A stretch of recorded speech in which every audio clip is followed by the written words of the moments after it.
tu sais pas quoi, il y a 3 jours, c'était la journée mondiale du rire. Oh, trop bien. Ouais, c'est trop bien. Ça fait du bien de se marrer de temps en temps. Ah oui, franchement, là, on a envie de rigoler. Hein. Ouais, Mais justement, j'ai préparé quelque chose pour rigoler.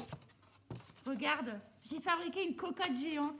Elle est géante, ma cocotte. Hein. Ça, c'est une cocotte On y géante, joue, hein. vas-y, on y joue, allez. Une cocotte Allez, choisis un nombre entre 0 et 10. 22. Mais non, allez. Quoi? 0 et 10. Ah, pardon. 3. 1, 2, 3. L'arbre. Alors, je me souviens plus ce que c'est l'arbre. Fais une grimace. Avec le masque, ça va être compliqué. Hein. Utilise tes mains, genre. À toi. C'est marrant ton truc. Vas-y. Combien? 5. 1, 2, 3, 4, 5. Oh, tu l'as pas bien fait, hein, mais bon. Il faut ouvrir aussi. Ouvre. 1, 2, 3.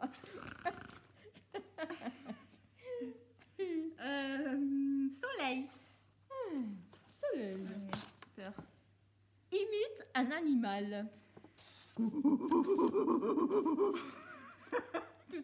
marche bien, hein, ton truc là. T'as deviné au moins? Bah, vie quand même. Et regarde, j'en ai fabriqué une autre. Pas mal. Elle est plus petite celle-là au moins. Elle te fait rire? Ah bah elle est rigolote, hein. Elle est un peu faux folle. Bon, on lit une histoire quand même. Ah oui, pourquoi pas. Une histoire rigolote, alors. ouais. Une histoire qu'on adore lire, Ouais. qui est trop rigolote, vous allez voir. Oui, Vous la trop connaissez bien. peut-être d'ailleurs. Bah peut-être, oui. Et puis après l'histoire, on vous montre comment fabriquer cette petite cocotte rigolote. Au revoir. À bientôt. Vêtements V.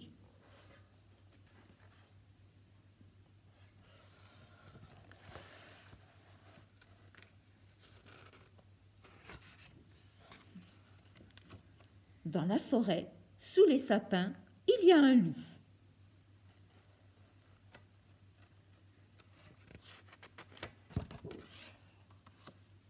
Un grand loup, un grand méchant loup.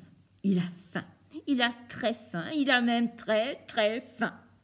Et il attend que passe devant lui de la chair fraîche.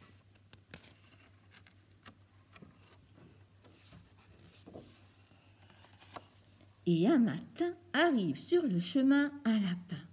Un tout petit lapin blanc, tout poilu, tout dodu, tout joufflu. Un petit lapin blanc qui s'en va tout content au marché bio acheter 3 kilos de carottes fraîches.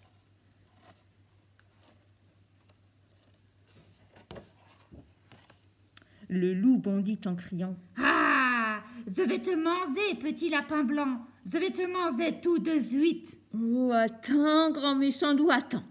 Tu peux répéter ce que tu viens de dire? Ah bah oui, j'ai dit, je vais te manger, petit lapin blanc. Je vais te manger tout de suite. Oh, toi, à mon avis, tu as un cheveu sur la langue. Hein. Oh, ça doit te gêner. Allez, grand loup, ouvre la gueule pour voir. Ah, Mais non, ouvre plus grand, je n'y vois rien. ah. Ah, ben voilà, j'avais raison. Tu as un cheveu sur la langue. Et puis un gros, dis donc, un très gros, il est même énorme. Ne bouge pas, grand loup. Reste comme ça, je vais chercher une pince à épiler et je reviens tout de suite pour te le retirer. Surtout, ne bouge pas. D'accord, mais c'est vite, hein. Hein?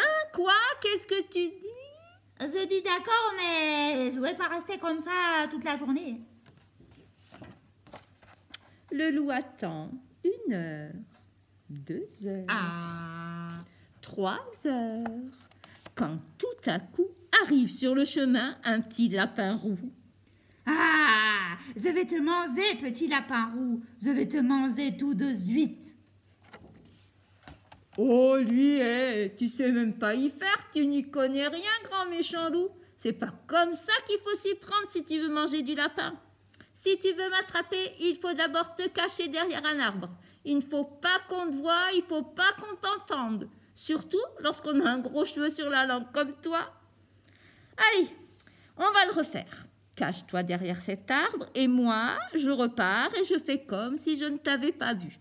Et dès que tu entends du bruit, zip, tu sors de ta cachette, tu me sautes dessus et tu me croques. D'accord? Oh, c'est d'accord. Ah bah dis donc, t'es gentil quand même, t'es un bien gentil petit lapin roux. Le loup se cache derrière un gros sapin et il attend. Il a faim, de plus en plus faim. Il a, comme qui dirait, une faim de loup. Le loup attend 1 heure, 2 heures, 3 heures, quand tout à coup, il entend du bruit. Le loup se dit: Je vais faire exactement comme le petit lapin roux m'a dit de faire. Il bondit comme un fou hors de sa cachette et la gueule grande ouverte, il se jette sur le lapin. Sauf que le lapin, s'il est bien roux, il n'est pas petit, bien au contraire, il est gros, très très gros, il est même énorme et il n'aime pas qu'on lui morde les fesses.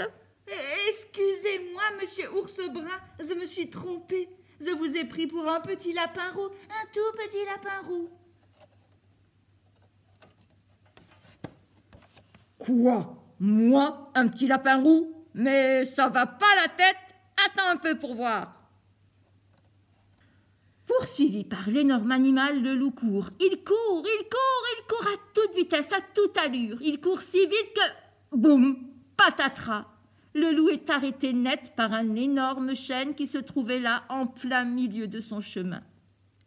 Quand il reprend ses esprits, il s'aperçoit qu'il a perdu toutes ses dents. Oui, toutes ses dents. Alors, attention, vous qui lisez cette histoire, si jamais un jour vous allez vous promener dans la forêt, vous y rencontrerez sûrement grand méchant loup, car il existe toujours. Oui, parfaitement, il existe toujours. Mais rassurez-vous, vous ne risquez rien, car depuis ce fameux jour, le grand méchant loup est devenu végétarien.